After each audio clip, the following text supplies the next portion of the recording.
আপনাকে এই দায়িত্ব আসলে কে দিল? মানে আপনার 5ই আগস্টের এই ঘটনার পরে সেই থেকে 5ই আগস্ট থেকে তো পুলিশের কোনো কার্যক্রম ছিল না। 6ই আগস্ট সকালবেলা যখন আমি জানতে পারলাম যে আমাদের পুলিশের অনেক সদস্য বিভিন্ন থানায় তাদের মৃতদেহ পড়ে আছে, তাদের লাশ বিভিন্ন জায়গায় টাঙানো আছে, পোড়া দেহ মরদেহ বিভিন্ন জায়গায় পড়ে আছে, তখন মানে আমি পুলিশের একজন সিনিয়র অফিসার হিসেবে, সার্ভিং অফিসার হিসেবে মনে হলো যে আমাদের কিছু একটা করা দরকার। তো তখন পুলিশ হেডকোয়ার্টার্সে কোনো সিনিয়র লেভেলের কোনো অফিসার দায়িত্বে ছিলেন না, ঢাকা মেট্রোপলিটন পুলিশেরও কেউ দায়িত্বে ছিল না। এর মধ্যে শুনতে পেলাম যে রাজারবাগেও আপনার যারা পুলিশ সদস্য আছে তাদের মধ্যে এক ধরনের বিদ্রোহ, প্রায় 400-500 লোক সশস্ত্র অবস্থায় তারা রাজারবাগ লাইনের মধ্যে ঘোরাঘুরি করতেছে, একটা উত্তেজনা বিরাজ করতেছে। তো এই অবস্থায় আমি আমার টেলিকমে, তখন আমি কর্মরত ছিলাম পুলিশ টেলিকমে, তো আমার কয়েকজন সহকর্মী এবং আরও বিভিন্ন পুলিশের বিভিন্ন ইউনিটের আরও কিছু সহকর্মী আমরা পুলিশ অফিসার্স মেসে সকালের দিকে ইনান অ্যারাউন্ড 10:30-11টার দিকে একত্রিত হই এবং আমাদের বেশ কিছু রিটায়ার্ড অফিসারও এখানে আসলেন। তো আসার পরে আমরা চিন্তা করলাম যে আমাদের কিছু একটা করা দরকার, কারণ পুলিশের নেতৃত্বে এখন আর কেউ নাই, পুলিশও ফাংশন করতেছে না। জানতে পারলাম, সারা বাংলাদেশেই খোঁজ নিয়ে দেখলাম যে বিভিন্ন অসংখ্য থানা আপনার আক্রমণের শিকার হয়েছে, সেখান থেকে পুলিশ সদস্যরা চলে গেছে, কেউ পালিয়ে গেছে। না, ভয় ঠিক না, আমি আসলে পুলিশ বাহিনীতে 34 বছর যাবত কর্মরত আছি। আমার এইটুকু বিশ্বাস আছে যে পুলিশ সদস্য যাদের সাথে আমি কর্মরত আছি বা ছিলাম, তারা অন্তত আমার ব্যাপারে অন্তত তাদের কারো কোনো ক্ষোভ বা কষ্ট নাই, বরং তারা আমাকে ভালোই জানে। আর একটা দায়িত্ববোধ থেকেই, আর তখন রাস্তায় নামা আমাদের জন্য নিরাপদ ছিল না পোশাকে। তো আমি একটা সিভিল ড্রেসে একটা প্রাইভেট কার নিয়ে প্রথমে গেলাম আমাদের যে পুলিশের যে 999, ওই 999টি আগের দিন রাতে বন্ধ হয়ে যায়। তো 999-এর যে দায়িত্বরত অফিসার ছিল তার সাথে আমি টেলিফোনে কথা বলি এবং আরও কয়েকজন লোক নিয়ে এসে 999টা চালু করি এবং ওখান থেকে আমরা পুলিশ অফিসার মেসে আসি। আসার পরে আমরা চিন্তা ভাবনা করি যে কিছু একটা আমাদের করা দরকার, যে আমাদের যারা রিটায়ার্ড সিনিয়র অফিসার ছিলেন তারা ছিলেন, আমরাও কর্মরত ছিলাম। তখন ওনারা বললেন যে তুমি একটু দায়িত্ব নিয়ে কিছু একটা করো। তখন আমি মনে করলাম যে এটাই আমার একমাত্র প্রথম কাজ হওয়া উচিত, যে পুলিশের যে সমস্ত সদস্য যারা নিহত হয়েছে, যাদের লাশ বিভিন্ন জায়গায় পড়ে আছে রাস্তাঘাটে, থানায়, বিভিন্ন জায়গায়, তো এগুলি সংগ্রহ করে নিয়ে আসা এবং তাদের সৎকারের ব্যবস্থা করা। তো অ্যাকর্ডিংলি আমি অফিসার মেসে আমরা কয়েকটা টিম করলাম, 4-5টা টিম করে এই টিমের সদস্যকে কাউকে রামপুরার দিকে পাঠালাম, কাউকে উত্তরার দিকে, যাত্রাবাড়ির দিকে, বিভিন্ন জায়গায় আমরা পাঠালাম। পাঠিয়ে তারপরে আমি আমার কয়েকজন সহকর্মী নিয়ে রাজারবাগে গেলাম পুলিশ লাইন্সের গেট আটকানো, ওরা আমাদেরকে ঢুকতে দেবে না, প্রথম রাজি হয়নি। পরে ওর মধ্যে আমার পরিচিত 2-1 পুলিশ সদস্য ছিল, তারা এগিয়ে এসে আমাকে ভিতরে নিয়ে যায়। তো রাজারবাগে তখন আসলে একটা ভয়াবহ এবং একটা বিপজ্জনক পরিস্থিতি ছিল। 400-500 পুলিশ সদস্য অস্ত্রসহ তারা সেখানে সাদা পোশাকে ঘোরাঘুরি করতেছে, একটা উত্তেজনা। তাদের মধ্যে এই ধরনের একটা ধারণা আসছে যে বিসিএস পুলিশ অফিসাররা তাদের সঙ্গে বিট্রে করেছে, তাদের নেতৃত্বে তারা এই কাজগুলা করেছে, এখন তারা কেউ নাই। তাই সুতরাং একটা ক্ষোভ তাদের মধ্যে কাজ করতেছে। তখন আমি তাদের কাছে গেলাম, আমি তাদেরকে বললাম যে দেখো, পুলিশের যারা এতদিন নেতৃত্ব দিয়েছে আমি কিন্তু তাদের মধ্যে কেউ না, আমি এই পুলিশ টেলিকমের এই কাজে ব্যস্ত ছিলাম, এই ধরনের কোনো অপারেশনাল কাজে আমি জড়িত ছিলাম না।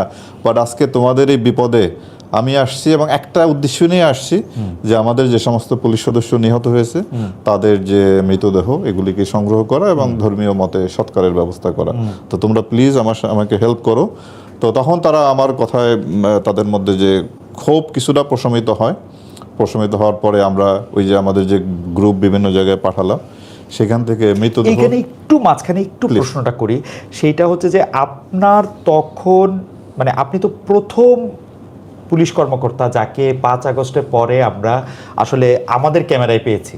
আমি সে সময় দেখে, কিন্তু আমাদের কাছেও অনেকে প্রশ্ন করেছেন যেসব পুলিশ কর্মকর্তা বা আপনার ফোর্সের যারা আসলে মারা গিয়েছেন তারা বিচার পাবেন কি না, বা তারা মানে তাদের পরিবারের প্রতি আসলে ঠিকমতো পুলিশের পক্ষ থেকে যেটাকে আপনার সহকর্মী কেউ মারা গেলে যে বেনিফিট বা যেগুলি খোঁজ খবর খেয়াল আপনারা রাখেন, সেগুলি রাখতে পারছেন কি না, এরকম। আমরা আমরা ওই যে জিনিসটা আমি বললাম যে প্রথম দায়িত্ব ছিল যে আমার যেটা দায়িত্ববোধ থেকে আমি এই কাজটা করেছি সেটা হলো তাদের ধর্মীয় মতে সৎকার হোক, তারপরে তাদের মৃত্যুর বিষয়ে এবং তাদের ক্ষতিপূরণ এটা আপনার পুলিশ বাহিনী কিংবা সরকারিরা বিবেচনা করবে যে তাদের জন্য কি করা হবে কি হবে না এটা। ওকে, বাট আমি যে প্রাথমিক কাজ যে তাদের প্রত্যেকটা মানুষেরই রাইট আছে তার ধর্মীয় মতে তার সৎকার হওয়াটা, এটা তার বার্থরাইট। জাস্ট ওই কাজটুকু আমি তখন করেছি। আপনার আবার ওই জায়গায় ফিরে আসি, 24-6 আগস্ট আপনি যখন ফোকাল পারসন, মানে আপনি বললেন যে কেউ তো আসলে দায়িত্ব দেয় না, দায়িত্বটা আপনি আপনার দায়িত্ববোধ থেকে আপনি দায়িত্ব নিলেন। তখন আপনি বলছিলেন, আপনাকে আমি কোট করতেছি, বর্তমানে আমরা সংকটময় সময় পার করছি, আমাদের অনেক পুলিশ সদস্য মারা যাচ্ছে, তাদের মধ্যে অনেক ভয়ভীতি কাজ করছে। 12-14 মাস পার হলো। মাননীয় মহাপরিচালক, আপনি কি মনে করেন যে পুলিশের ভয় এখন একটু কমেছে? কি মনে হয়, মানে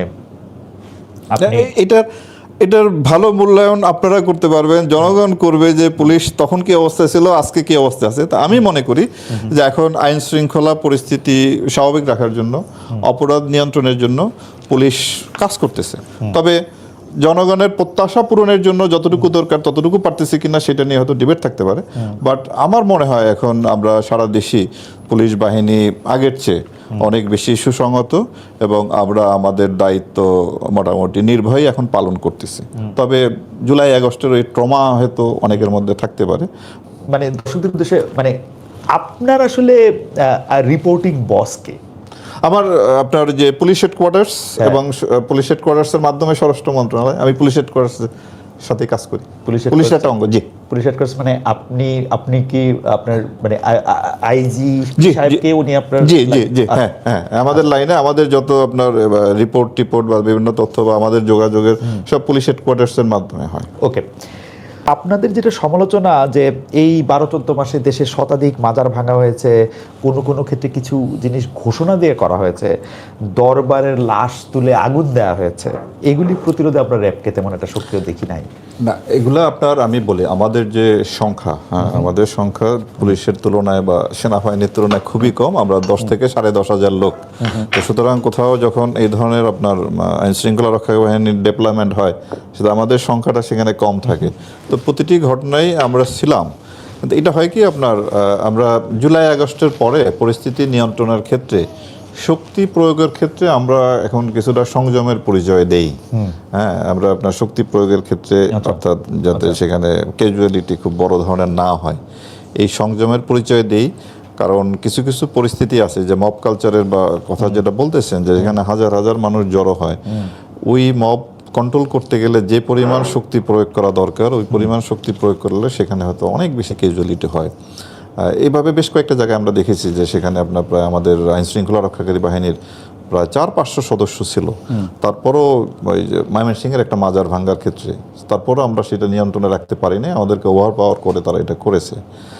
এই ক্ষেত্রেও আপনি পিক এন্ড চুজ করতেছেন কিনা, একটা পুলিশ জায়গায় থাকতেছেন কিনা, যাদের শক্তি বেশি তাদেরকেই রক্ষা করার চেষ্টা আপনি বেশি? না, ব্যাপারটা তা না। এখানে যদি আপনি যে মাজার ভাঙ্গা বলেন, এগুলা আমাদের যদি ব্যর্থতা হিসেবে চিহ্নিত করেন, এটা আমাদের ব্যর্থতাই বলতে হবে। আমরা আসলেই সফল হইনি। আমাদের উচিত ছিল প্রত্যেকটা জায়গায় এই প্রোটেকশনটা দেওয়া, বাট বাস্তবতার কারণে এবং বিভিন্ন কারণে হয়তো আমাদের ওই ব্যর্থতা আছে। বাট আমরা এটা কাটিয়ে উঠে ক্রমান্বয়ে আমরা আরও বেশি শক্তিশালী। এই জন্য আপনার সামাজিকভাবেও একটা কিন্তু এখানে একটা কিছু করার আছে। জামাত ইসলামী যে কোনো দল হোক না কেন, সে যদি অপরাধ করে অবশ্যই আমরা তাকে আইনের আওতায় আনবো। এই প্রশ্নটা নিশ্চয়ই এখন এইটা নিয়ে অনেক আলোচনা হতেছে যে অন্তর্বর্তী সরকারের সময় যে জুলাই হত্যাকাণ্ড হয়েছে, এর মধ্যে সামরিক বাহিনী যেসব সদস্যরা সিভিলিয়ান এইডে বিভিন্ন পোস্টিংয়ে বিভিন্ন সময় দায়িত্ব ছিলেন বা সামরিক বাহিনীর মধ্যে ছিলেন, যারা আসলে গুম খুন হত্যাকাণ্ড এগুলির সাথে জড়িত ছিলেন, এরকম 30 জন সামরিক কর্মকর্তার বিরুদ্ধে আসলে আইসিটি একটা মামলা হয়েছে। তাদের মধ্যে 15 জনকে আসলে গতকাল হাজির করা হয়েছে। তাদের মধ্যে কেউ কেউ এখন পর্যন্ত চাকরিতে ছিলেন। এই ঘটনাগুলিকে আসলে কেউ দেখেন, অনেকেই এটা এরকম বলতেছেন যে যারা বেশি দুষ্ট ছিলেন তারা পালিয়ে গেছেন, উনারা এত দুষ্ট ছিলেন না এবং উনারা মনে করেছেন যে আমরা অর্ডার তামিল করেছি মাত্র। এই উদ্যোগ এই বাহিনীগুলির উপর প্রভাব ফেলতে পারে বলে আপনি মনে করেন কিনা? না, এটা আসলে মানে এই প্রশ্নের উত্তর দেওয়ার মতো অবস্থানে হয়তো আমি নাই, বাট আমি এইটুকু বলতে পারি যে আমাদের এই যে যারা হয়েছেন এর মধ্যে হয়তো পূর্বে র্যাবে চাকরি করছেন এমনও সদস্য আছেন। হ্যাঁ, তো আমি মনে করি যে এই কারণে আমাদের তো র্যাবের কোনো সদস্যের উপরে কোনো নেগেটিভ প্রভাব নাই, বরং আমরা মনে করি যে যাদের বিরুদ্ধে যদি কোনো তদন্তে অভিযোগ প্রমাণিত হয়, বিচারে যদি তাই অভিযোগ যদি প্রমাণিত হয়, তাহলে তাদের শাস্তি পাওয়াই উচিত। বড় ধরনের রাজনীতি করার কোনো ধরনের উচ্চাভিলাষ আমার নেই, রাজনীতি করার কোনো ইচ্ছা অতীতেও কখনো ছিল না, ভবিষ্যতেও নাই। আমি আমার অবসর জীবন একেবারেই একজন সাধারণ নাগরিক হিসাবে যেভাবে অবসর জীবন যাপন করে সেইভাবেই আমি যাপন করব। আমার এটা শেষ জায়গায় এই মানে এটা শেষ প্রশ্নই ছিল, তারপরে শেষের পরে শেষ, যে আপনি কি মনে করেন যে একটা দেশের স্বাভাবিক নাগরিকের সেফটি, আপনি এই কথাটা কিছুটা একটা বলছেন যে শুধুমাত্র আইন শৃঙ্খলা বাহিনীতে এটা হওয়া সম্ভব না, আমার একটা ছোট্ট জানার যে এটার জন্য নাগরিকদের আসলে কি করার আছে সাথে জড়িত। তা আমরা যদি আইন শৃঙ্খলা পরিস্থিতি ভালো রাখতে চাই, তাহলে আমাদের যে জিনিসটা করতে হবে যে আপনার এদেরকে আমরা গ্রেপ্তার করে ঠিকই পাঠাই, কিন্তু এই যে একটা কিশোর তার এই সময় স্কুল বা কলেজে থাকার কথা, সে কেন ওই সামুরাই বা চাকু নিয়ে রাস্তায় ছিনতাই করে, ছিনতাইটাকে সে কেন পেশা হিসেবে নেয়? তো এইগুলোর জন্য সামাজিক গবেষণা দরকার, এবং গবেষণার থেকে আমরা যদি এই যে একটা শিশু, তাকে যদি ছোটোবেলা থেকেই তার যদি প্রাথমিক স্কুলে 5 বছর 6 বছর বয়স হলে তাকে যদি আমরা স্কুলে পাঠাতে পারি, উচ্চ মাধ্যমিক মাধ্যমিক এই শিক্ষাগুলো শেষ করে সে স্বাভাবিক একটা কর্মে বা একটা জবে প্রবেশ করবে, এই প্রসেসটা যদি আমরা শতভাগ নাগরিকের ক্ষেত্রে করতে পারলে দেখতেন যে আমাদের অপরাধের চিত্রটাই পাল্টিয়ে যেত। আমি আপনার একটা উদাহরণ দিই, একটা ইউরোপ বা উন্নত কোনো দেশের একজন মানুষ জন্মগ্রহণ থেকে মৃত্যু পর্যন্ত যে সমস্ত রাষ্ট্রীয় সুযোগ সুবিধা তার নাগরিক হিসেবে পায়, আমরা যদি ওই সুযোগ সুবিধা যদি আমাদের দেশের নাগরিকরা যদি দিতে পারতাম, তাহলে কিন্তু আমাদের অপরাধ চিত্র, আমাদের অনেক কিছু অনেক পরিবর্তন হয়ে যেতে পারত। বাট আনফর্চুনেটলি হয়তো আমরা সেই জায়গায় নাই। এখানে আমাদের জোর দেওয়া দরকার। আমাদের দেশের অনেক উন্নয়ন আমরা হয়তো ফিজিক্যালি দেখি, সেই উন্নয়নের সুফল আমাদের এটা হয়তো গুটি কয় আপনার ওই যে যারা বড় বড় ব্যবসায়ী, কালো টাকার মালিক, তারপরে আপনার টাকা পাচার করে, ঘুষ দুর্নীতি স্বজনপ্রীতি, এই কারণে সম্পদের একটা সুষম বন্টন নাই। তা নাহলে এই অর্থনৈতিক উন্নয়নের যদি কিছুটা অংশ আমাদের দেশের সাধারণ নাগরিকরা পেলেও হয়তো আমাদের দেশের অবস্থা কিছু পরিবর্তন করতো। তা আমাদের এই বিষয়ে হয়তো নজর দেওয়া দরকার, যে এই অপরাধের দিকে যাওয়ার যে উৎসমুখটা যদি আমরা বন্ধ করতে পারতাম, তাহলে বাকি যারা আছে তাদেরকে আমরা আইনের আওতায় এনে এটা নিয়ন্ত্রণ করতে পারতাম। আপনি এখনো দেখেন হাজার হাজার ছেলে আপনার Kamalapur rail station, bus station, Sadarghat, আপনি যখন রাস্তায় গাড়ি নিয়ে যাবেন ডাইনা বায়ে তাকালে দেখবেন যে ছোট ছোট শিশু কিশোর হাতে একটা প্লাস্টিকের একটা ব্যাগ নিয়ে নেশা করে, একটা ড্যান্ডি নাকি বলে একটা যে ধরনের সলিউশন। তো এই যে তারপরে বস্তিতে জন্মগ্রহণ করা একটা শিশু ছোটবেলা থেকেই সে অস্ত্রের ঝনঝনে, মাদকের ঝনঝনের মধ্যে সে বড় হয়। তা আমরা যদি এদিকে হাত দিতে পারতাম, আমরা কেবলমাত্র এই 2 লক্ষ 2 লক্ষ বাহিনীর সদস্য দিয়ে অপরাধ একেবারে নির্মূল করে একটা সমাজকে খুব ভালো জায়গায় নিতে পারবো। সেটা সুযোগটা কম যদি আমরা এদিকে যদি ফোকাস না করি, এদিকে যদি আমরা হাত না দেই, এদিকে যদি কিছু একটা না করি। ধন্যবাদ কে এম শহীদুর রহমান, আপনাকে অনেক অনেক ধন্যবাদ। আমাদের সাথে অনেক দর্শক ছিলেন আমাদের সঙ্গে, তারা নানা ধরনের প্রশ্ন করেছেন, আপনাকে ধন্যবাদ দিয়েছেন, এবং কেউ কেউ একটু সমালোচনাও করেছেন র্যাব কখনো অপরাধ স্বীকার করবে কিনা। আপনি নিজে আসলে র্যাবের হয়ে, র্যাবের মহাপরিচালক হয়ে আপনি, আমার যদ্দূর মনে পড়ে, আপনি বলেছিলেন ও অতীতের বাহিনীর কৃতকর্মের জন্য আপনি আসলে, আমি দুঃখ প্রকাশ করেছি, ক্ষমা প্রার্থনা করেছি, এবং পাশাপাশি ওই কাজের সঙ্গে যারা জড়িত তাদের তদন্ত সাপেক্ষে বিচারও দাবি করেছি।